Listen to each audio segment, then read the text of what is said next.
저희 국립현대미술관의 야외 조각공원에는 많은 조각 작품들이 있습니다.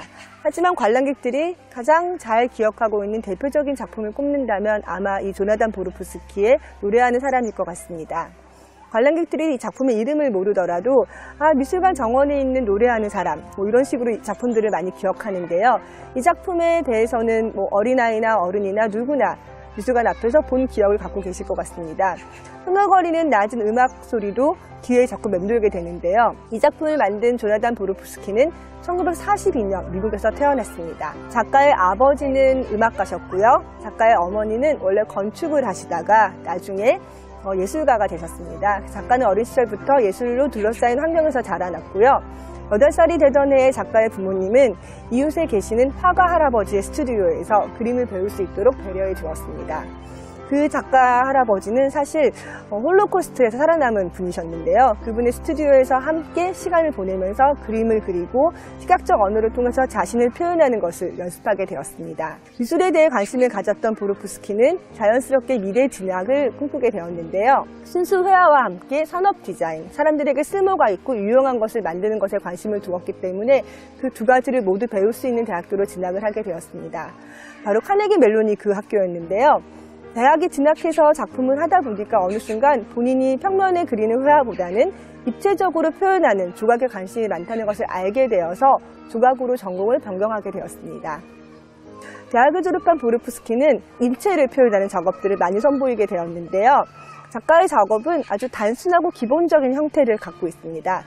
예를 들면 지금 보시는 노래하는 사람의 경우도 노래를 계속해서 부르고 있고요. 광화문에서 많이 보신 망치질하는 사람의 경우에도 망치질하는 행위를 반복하고 있습니다. 또 다른 대표적으로 꼽히는 워킹맨 같은 경우에도 걸어다니는 모습을 표현한 것뿐입니다. 이토록 간단하고 명료한 형태를 가진 인체를 표현하고 있는데요. 하지만 작가의 작품은 많은 사랑을 받고 있습니다. 도대체 어떤 매력 있게 그런 사랑을 받을 수 있을까 생각하게 되는데요. 사실 보르프스키가 작품을 통해서 표현하고 싶어하는 것은 인간 그 자체입니다. 1960년대에 반전의 문화와 히피 문화가 번성하던 시대에 젊은 시절을 보냈던 보르프스키는 일찍이 신비주의나 요가 그리고 영혼에 대해서 많은 관심을 갖고 있었습니다. 사람의 인체, 누구에게나 주어져 있는 인간의 조건, 현대를 살아가는 사람의 조건에 대해서 관심을 가졌기 때문에 지속적으로 인간에 대해서 표현하는 조각작품을 만들어 오고 있습니다. 보르프스키의 작품에 대해서 관람객 여러분들이 궁금하셨던 질문들을 소개해 드리려고 합니다. 가장 많이 물어보셨던 질문은 노래가 무엇인가요? 어떤 노래이고 누가 부르는 것일까요? 라는 질문이었습니다. 이 노래는 사실 작가 자신이 직접 부른 노래입니다. 보르프스키는 아버지의 영향으로 어린 시절부터 음악을 좋아했고요.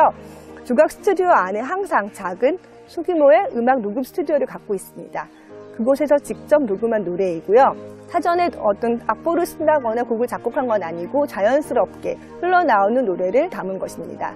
작가는 이 노래를 포함해서 다른 노래들을 모아서 앨범으로 낸 적도 있습니다. 그 노래가 좀 슬프다라는 의견을 주신 관람객이 계셨는데요. 사실 보르프스키는 슬픈 것을 의도한 것은 아니고 오히려 영혼의 안식을 줄 수 있는, 평화를 줄 수 있는 그런 부분을 좀 명상적인 부분을 담아서 노래를 표현하고 싶었다고 합니다. 소리가 어디서 날까요?도 많이 궁금해 하시는데요. 소리는 작품에 보시면 입부분에 스피커가 내장되어 있습니다. 작품 안에 포함된 스피커에서 소리가 흘러나오고 있고요. 전기로 돌아가나요? 배터리를 사용하나요? 이런 질문도 주셨는데 작품은 전기를 통해서 가동되고 있습니다. 작품의 재료는 스테인리스 스틸이기 때문에 은빛으로 밝게 빛나고 있는 작품입니다. 노래하는 사람은 저희 국립현대미술관 외에도 다른 곳에도 설치가 많이 되어 있는데요. 예를 들면 도쿄에 가면 신주쿠 도시 한가운데에 작품이 서 있습니다. 도심에 있는 작품과 이 아름다운 자연 환경 속에 있는 노래하는 사람은 참 다른 느낌을 갖고 있는데요. 기회가 되신다면 보르프스키의 다른 작품들도 한번 찾아보시는 것도 좋을 것 같습니다. 국립현대미술관 외에도 광화문에 가시면 망치질하는 사람이 설치되어 있고요. 강서구 화곡동에 가시면 하늘을 향해 걸어가는 사람들을 표현한 작품이 설치되어 있습니다. 조나단 보르프스키의 작품은 아주 간단 명료한 시각 언어로 표현되어 있기 때문에 누구나 작품의 내용을 쉽게 이해할 수 있는 것이 특징입니다. 현대미술에 대해서 많은 분들이 느끼는 어려움이 무엇을 표현하는지 알기 어렵다, 혹은 뭐가 뭔지 잘 이해하기 어렵다라는 불만들을 많이 하시는데요. 보르프스키의 작품은 사람이라면 누구나, 인간이라면 누구나 이해할 수 있는 형태로 구성되어 있고, 그 형태를 표현함에 있어서도 한번 들으면 잊을 수 없는 편안하고 마음을 쉬게 해주는 그런 소리가 들어있기 때문에 두루두루 사랑받을 수 있을 것 같습니다. 작가는 예술에 있어서 중요하게 생각하는 두 가지 슬로건이 있다고 합니다. 한 가지는 예술은 인간의 영혼을 위한 것이다 라는 것이고요. 두 번째는 모든 것은 하나다라는 명제를 본인이 이제 지향하고 있다고 합니다. 예술이 많은 부분에 인간에게 도움을 줄 수 있지만 특히 우리의 영혼을 정화시키고 마음의 평화를 가져오고 수련할 수 있는, 명상할 수 있는 부분에 영향을 준다는 것이 작가의 믿음이고요.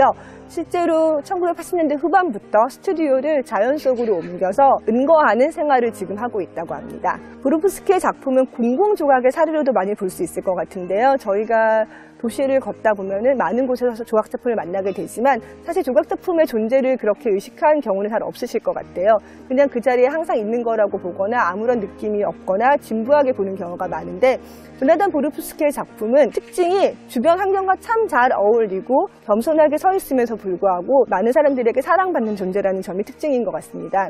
주변의 환경에 잘 어우러지고 겸손하지만 자신의 존재를 명확히 한다는 점에서 참고가 될 수 있을 것 같고요. 저희 과천관의 이 자리가 참 잘 어울린다는 의견들이 많은데, 작가는 사실 작품의 위치 선정에는 참여하진 않았다고 합니다. 미술관에서 이 자리를 선정하게 된 것인데요.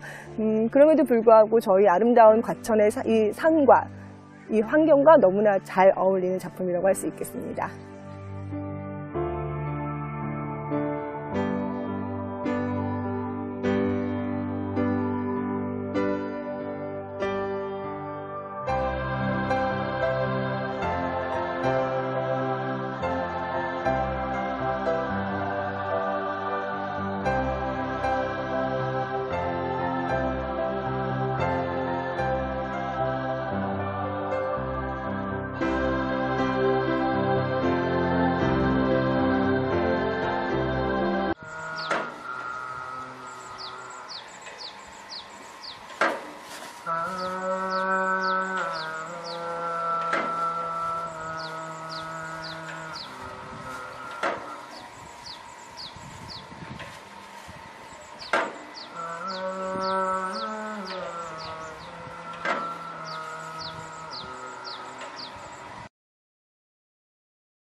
안녕하세요. 큐레이터 박수정입니다.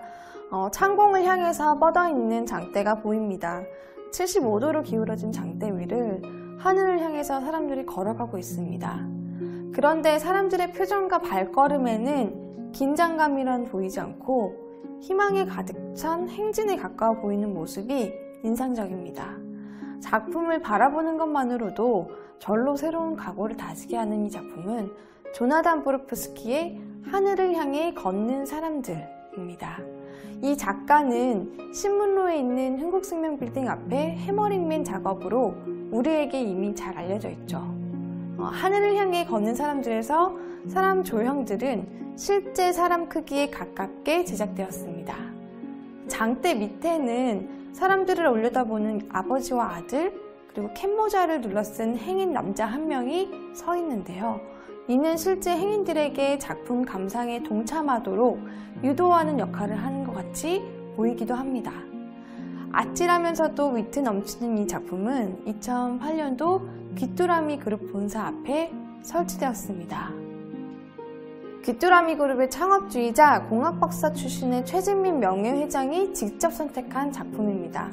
작품 하단에 작품명과 함께 새겨진 예술과 공학기술의 만남이라는 문구와 특히 젊은 공학도들의 시야를 넓혀주고 싶었다 라는 내용처럼 젊은이들에게 꿈과 희망을 주고 싶은 바람이 담겨 있었던 것 같습니다. 세계 최고의 공공조각가로 불리는 보르프스키가 전 세계에 설치해온 대형 조형물에는 두 가지 공통점이 보입니다. 대부분 인간 형상을 하고 있다는 것이 첫 번째고요. 그러니까 하늘을 향해 있다는 것이 두 번째입니다. 작가의 다른 연작인 손과 손을 맞잡은 작은 사람들이 탑으로 쌓아 올려진 인간 구조물이라든지 피플타워 시리즈에서도 작품은 하늘 위로 솟아있습니다. 이러한 이유에는 그의 어린 시절 이야기가 배경이 됩니다. 작가는 어린 시절 아버지와 함께 동화책 잭과 콩나무를 읽고 난 후에 스스로 잭이 되어서 거인을 찾아서 하늘로 올라가는 상상을 하곤 했었습니다. 그에게 있어서 하늘이란 끊임없이 존재에 대한 질문을 던지게 하는 자기 성찰의 거울이자 한치 앞을 알 수 없는 미래, 또 미지의 세계를 상징합니다. 이처럼 그의 인간 형상을 한 작품들은 크건 작건 인류애가 깃들어 있는데 하늘을 향해 걷는 사람들에서도 마찬가지입니다. 흑인과 백인, 황인종이 함께하고 있고 어른과 아이, 남자와 여자, 그리고 정장에 서류 가방을 든 직장인과 편한 셔츠에 진을 입은 사람 등 그 모든 인류가 같이 걸어가고 있습니다. 이는 전 세계인이 하나로 연결된 휴머니즘으로 평화와 희망의 세계를 이끌어가자라는 의미로 보여줄 수 있겠습니다. 꿈을 향한 각자의 행진은 이로 인해서 외롭지 않아 보입니다. 화창한 날을 골라서 잠시 발걸음을 멈춰 감상해보기 참 좋은 작품인 것 같습니다. 특히 푸른 하늘과 함께 바라보면은 꼭 이루고 싶은 목표가 생각날 것 같습니다. 감사합니다. 조나단 보롭스키의 망치질하는 사람. 높이 22m, 무게 50톤에 달하는 초대형 크기의 조각 작품으로 1979년 노동자란 이름으로 뉴욕에서 처음 소개됐다가 망치질하는 사람으로 이름이 바뀌어 현재 시애틀, 뉴욕, LA, 프랑크푸르트 등 세계 주요 도시 12곳에 전시돼 있다.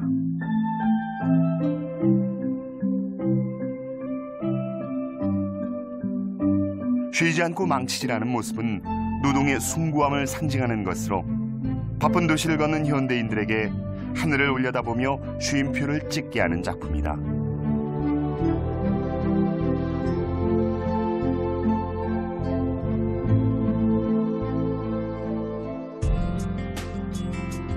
조나단 보롭스키는 세계 여러 도시에 만화 같은 이미지의 초대형 작품들을 설치해온 조각가다.